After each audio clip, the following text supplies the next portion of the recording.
ஒட்டகங்களை எல்லாம் உமருல் ஃபாரூக் ஒரு முறை சுத்தப்படுத்திக் கொண்டிருந்தார்கள். அலி அவர்கள் பார்த்துவிட்டு சொன்னார்கள், அமீருல் முஃமினீன் உமர் அவர்களே, இதை உங்களுடைய சில அடிமைகளுக்கு சொன்னால் இந்த ஒட்டகங்களை பராமரிக்கக்கூடிய வேலையை அவர்கள் செய்து விடுவார்களே, அல்லது எங்களிடத்தில் நீங்கள் சொல்லலாமே, நாங்கள் இதை செய்து விடுவோமே, நீங்கள் இப்படி சிரமப்படுகிறீர்களே இந்த ஒட்டகங்களை சுத்தப்படுத்துவதிலே, கழுவி குளிப்பாட்டுவதிலே என்று திரும்பி பார்த்து அலியை கோபமாக சொன்னார்கள், இந்த சதக்காவுடைய முஸ்லிம்களுடைய பைத்துல் மாலுடைய சொத்தை பற்றி அல்லாஹ் என்னிடத்திலே கேட்பானா அல்லது உன்னிடத்திலே கேட்பானா என்று.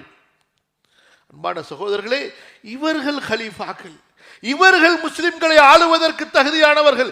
இப்படிப்பட்ட ஆட்சியாளர்கள் இருக்கும் பொழுது அல்லாஹ் தஆலா எதிரிகளுடைய உள்ளத்திலே அந்த பயத்தை போடுவான். முஸ்லிம் சமுதாயம் கண்ணியம் பெறும். இங்கே சம்பவத்திற்கு வாருங்கள். அபு உபைதா உமருல் ஃபாரூக் அவர்களை சந்தித்து விடுகிறார். நாளை மஸ்ஜிதுல் அக்ஸாவிற்கு செல்ல வேண்டும். அபு உபைதா மிகவும் தாழ்மையோடு பணிவோடு அன்போடு சொல்கிறார், உமரே, இந்த தைக்கப்பட்ட ஆடையோட நீங்கள் நாளை அந்த கிறிஸ்துவ பெரிய பாதிரிகளை சந்தித்து அந்த சாவியை வாங்க வருவீர்கள்?